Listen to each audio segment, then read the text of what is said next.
Powered by the Inside the Birds podcast. Now, live from inside the Matt Black Kia Studios. This is Football at 4. Football at 4 is powered by the Inside the Birds podcast and brought to you by PropSwap, America's sports betting marketplace. Buy and sell your sports bets. Find out how at PropSwap.com or download the PropSwap app today. Got the Masters coming up. It's a perfect time to use PropSwap. And I think many of you should try it out if you haven't done it before. You know, you go out there, you buy Jordan Spieth. You know, Spieth started at 60-1. He's now 10-1. If you would have bought that ticket at 60-1, you could sell that at PropSwap and have 60-1 odds to sell to another bettor. That's how PropSwap works. And they bring you Football at 4 today on the Sports Bash live on 97.3 ESPN. Andrew DiCecco, Inside the Birds, and, of course, the Eagles at 12, the NFL Draft coming into fruition. And let's bring in Andrew DiCecco here on the Sports Bash Boardwalk Honda Hotline. What's going on, Andrew? Hey, Mike, I'm doing well, man. A few weeks out from the draft, so I expect to see a lot of news coming out. Yes. Do you anticipate that number 4 pick being made by the Atlanta Falcons or somebody else? I think the Falcons, they need another quarterback. I think that a weapon like a Kyle Pitts could be in play for them. So I think they're going to stand firm and probably make that selection. So when they say the door is open for business at number 4, you think they're taking calls, but in the end, they won't be blown away enough to pull the trigger.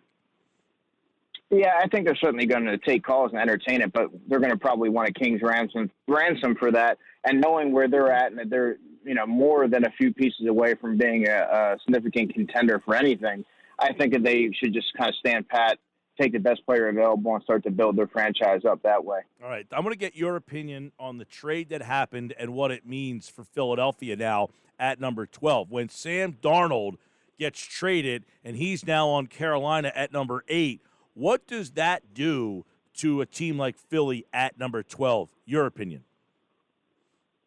Well, and if you remember on the show, I mentioned that I thought that the Panthers would have been in serious play to take the quarterback, and obviously now they're going to probably look for a skill player to build around Sam Darnold, and they got a great value for Sam Darnold. He's only 23 years old. A lot of people forget that. You feel like he's been around forever, but Mac Jones is just 22 years old, for example. So I mean, if Joe Brady can get the most out of Sam Darnold, expect Joe Brady to be a head coach by next season. I mean, there's Sam Darnold's got to stay healthy and everything like that, but I think that there is some potential there. I do think he's a good quarterback, and I think it'll take the right coach and the right system to really bring that out of him. He's also reunited with Robbie Anderson again, so that'll be something to watch for. But I think it certainly takes they're going to go with the skill player, so it's going to knock down the Eagles a little bit. And I do think that someone like a J.C. Horn will probably be around still. I don't think it'll affect them in that area. But any hopes that they had of maybe a Jalen Waddle or something like that, it's a little murkier now. All right, I want to throw this by you then, this scenario. What if one of those 4 quarterbacks, or I guess 5, but the 4th of those quarterbacks, if he's on the board at number 8, does Carolina say too good to pass up, still got to do it? It depends on how much they really like the player versus the skill player that could be available to start to build that around. Because obviously they like Sam Darnold enough to at least bring him in there and give him a shot. And they could always have that opportunity next year, depending on how they feel about the quarterback class. I think it would be in their best interest. They need to really retool their entire defense. You're going to get an opportunity to take a Patrick Surtain or something like that there. You're going to have a chance to, if you want to add a receiver, there's going to be a Jalen Waddle there. They're going to have a whole bunch of opportunities to really add to their team. And I think if you're Matt Rule, it makes sense just to go offense or defense, but don't necessarily go on the route of a quarterback again.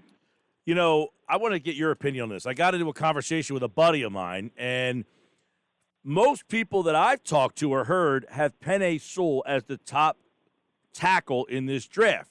Now, he says Slater's the better player, and I said I haven't heard one person tell me Slater's the better player.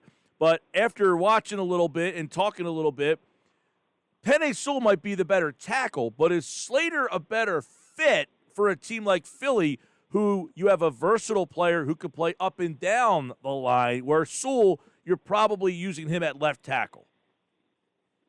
Yeah, well, that's sort of interesting. I hadn't heard anyone say that Slater was better, but because I consider Sewell to be one of the premier players in this class, the top 3 talent.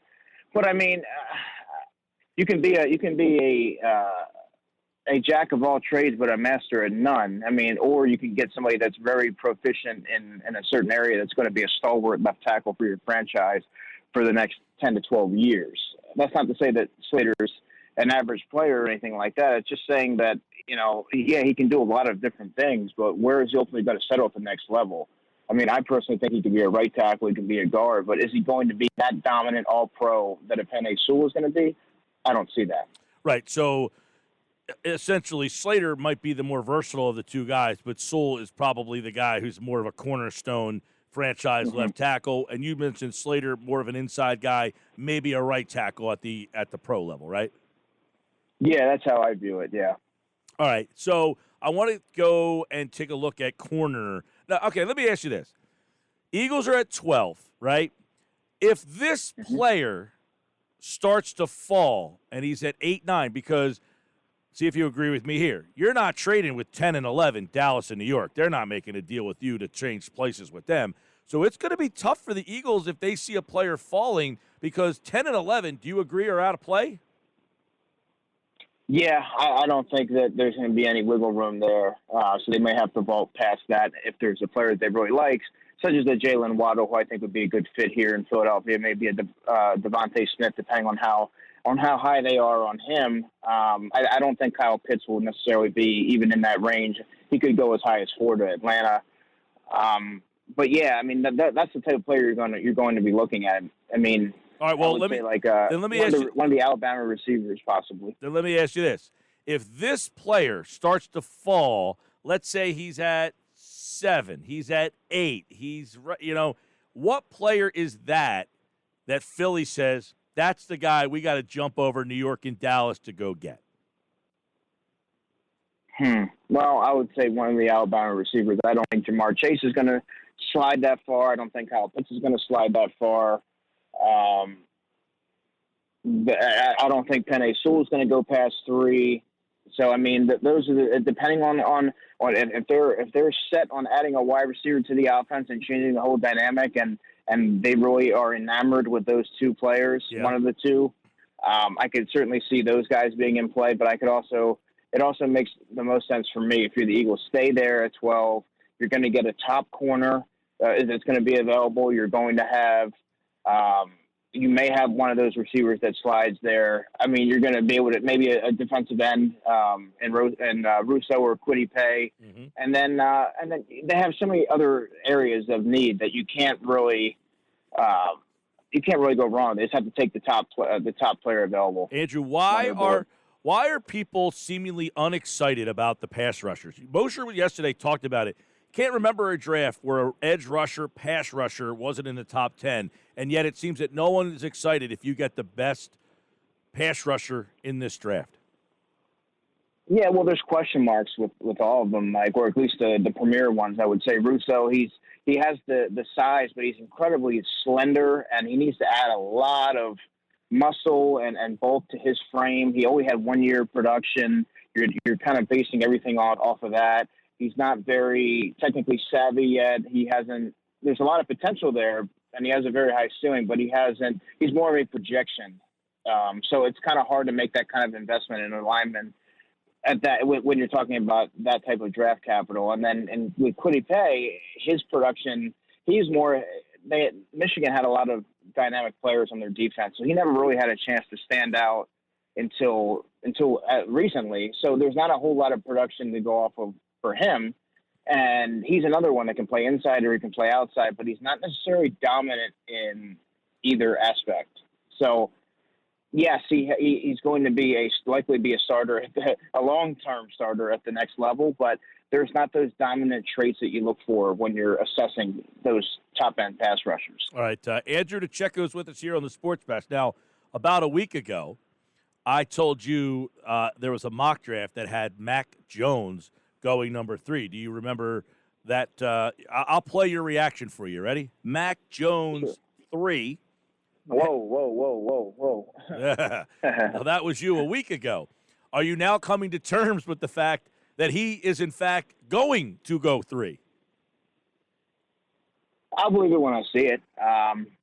It's the draft goes a million different directions, and a lot of things happen that nobody really sees coming. So I have to really, that one's really hard to wrap my head around, to be quite frank with you. But I mean, sure, I guess. I don't. If they're wrong, I mean, it's going to set him back a number of years, and I'm not particularly high on his prospects for whatever that's worth. But I mean, I consider him more of a mid to late first round talent. Well, I value your draft. I value your draft knowledge as one of all the guys I've talked to on this show over the years.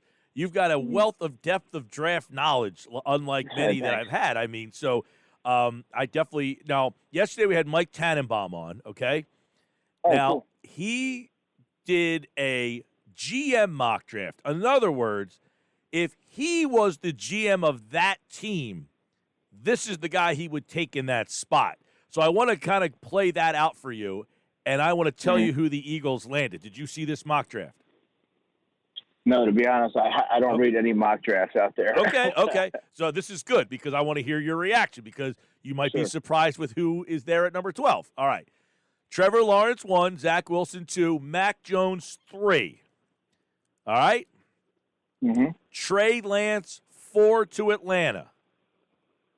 See that happening? It's possible. I mean, but Atlanta needs help in a lot of areas, so that might be a little high for Trey Lance. I consider him a top 8 to 10 guy. All right. Going around there. Penei Sewell 5 to Cincinnati. Jamar Chase. Go ahead. What's that? That'd be good value for Cincinnati. I think that's a great. I think if Cincinnati does that, that's finally the first time they make a. They got Burrow last year and this. Cincinnati, they want to take a receiver so bad. They want a Cincinnati it so bad. But Sewell's the guy in that spot. He's got Chase 6 to the Dolphins. All right. Mm-hmm. Waddle 7 to Detroit.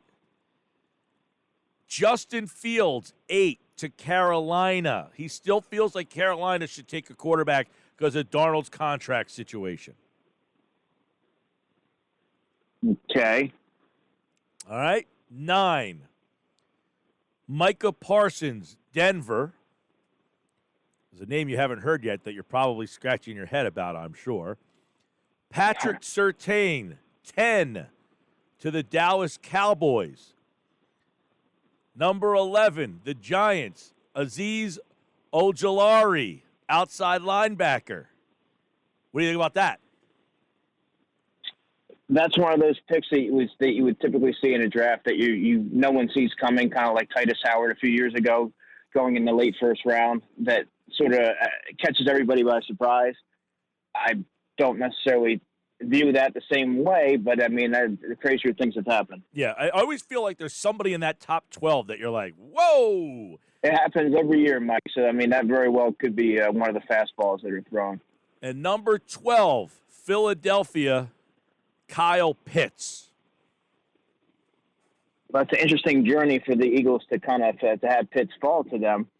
I mean, a lot would have to happen, obviously, for that to really transpire. So, such as some of the curveballs that were thrown into that first round mock. It's really what? It's really the Carolina 8 where he takes the quarterback. That's one of them, right? Yeah, that's definitely that threw a wrench into everything. But I do think that now that they have their quarterback, I think that they could at least start to address other areas. At least that's what I would do. Mm-hmm. And if you want to revisit that next year, you'll probably have that opportunity. Yeah. That's also coming from me, who I actually do think Sam Darnold has some potential. So it wouldn't make a lot of sense in my view to go and get another young quarterback. Well, Sam Darnold's still 23 years old with a lot of potential. Just to throw some other right after Philly, Christian Darrisaw to the Chargers, Kwity Paye to the Vikings, Devonta Smith to Alabama, to New England. J.C. Horn, 16 to Arizona. If Arizona gets J.C. Horn at 16, they're going to do backflips. The Raiders getting Rashawn Slater at 17, and Vera Tucker going 18 to the Miami Dolphins. So there's some players all the way down to 18 that we've seen in the top 12 in some areas, going all the way down to 18 in this particular. So do you think there are 18 and then there's a drop-off, or where's your drop-off? My drop-off is at least around probably 12, right? Right where the Eagles pick, I think they're right on the cusp there.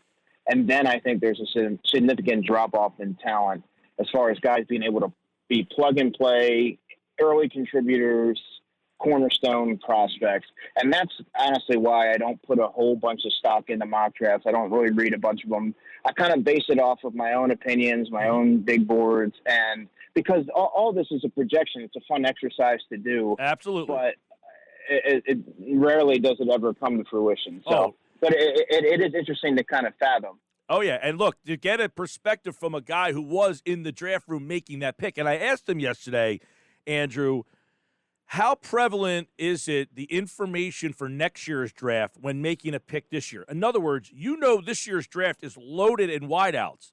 Now, I don't know what next year's wideouts look like, but does Mike Tannenbaum, GM of the Jets, know? And he says, absolutely, and that could help break a tie. In other words, you have two guys neck and neck on your board. Next year's wide receiver class is weak. This one's strong. We'll take the guy now, knowing that next year it's going to be harder to get one.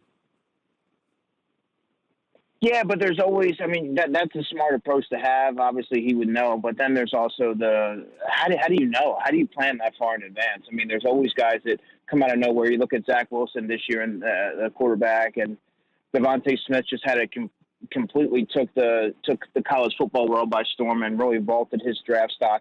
This type of stuff happens all the time. So who's to say that there isn't going to be another player who emerges and all of a sudden you're like, that guy would be a really good fit. He's got the height, weight, speed, ratio, and we really need that extra. So, there's a lot of different things that are at play, and then all of a sudden you're like, maybe a year ago we didn't feel this way, but now we really realize we need to address this area. So, it's one way to look at it, but then there's also, I'd say, how do you plan that far in advance? You have to sort of let things unfold. It was a fascinating to hear from a guy. This guy made picks. He was the GM. He sat in that room. I thought it was pretty interesting. Tomorrow, Andrew's back, and he has his mock draft 2.0 for the Eagles. So we will take a look at the 11 players he thinks the Eagles might end up with. So we'll kind of break down his second mock draft. We'll talk more about the draft as the draft is getting closer. The fact that this number 4 pick could be in play, that adds intrigue. Here's a question for you real quick. I got about a minute. Mm-hmm. Let's say Atlanta doesn't take a quarterback. Is there another team in the top 12 that would take that 4th quarterback? Yeah, So you're talking about a quarterback for the 4th and 5th one. They could potentially, I guess, fall. I guess that's where you would start to. Is that a good thing or a bad thing then if you're Philly and 2 quarterbacks are still lingering out there past the 4th pick? Because you know that Carolina, Cincinnati's not taking one. You would imagine that Miami's not going to take one.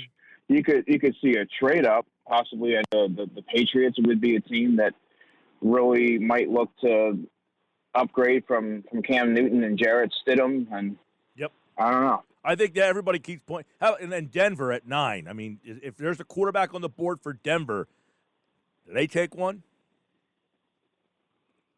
I think that certainly becomes a possibility and a scenario that becomes increasingly likely. They really need to land that quarterback. They need to get that right. Yeah. I'm not sold on Drew Lock at all. I initially was, but he really has not been able to put it together or find any sort of consistency with good pieces around him. I feel like we could get a couple of real tasty IPAs and just sit around outside on an April Saturday afternoon and throw every scenario of the book at each other, man. I love this kind of conversation.